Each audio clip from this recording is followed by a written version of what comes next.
એટલે કચ્છથી કોઈ કવિરાજ પેદલ યાત્રા કરતા કરતા ગુજરાતમાંથી કચ્છમાં જઈ રહ્યા હતા અને એ સમયે એમને ભૂખ લાગી અને કોઈને ઘેર ગયા ના તો એવે સમયે એક બાળક રમતું હતું.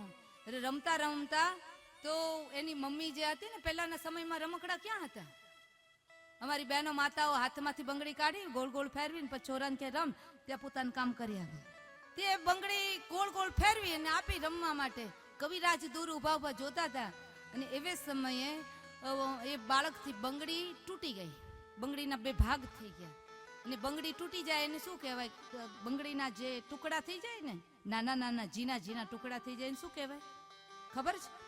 જે 7 ગુજરાતી પાક્કે પાયે ભણ્યા હશે ને ખબર હશે શું કહેવાય એને.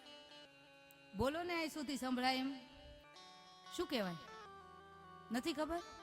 એને કુક્કા કહેવાય, કુક્કા.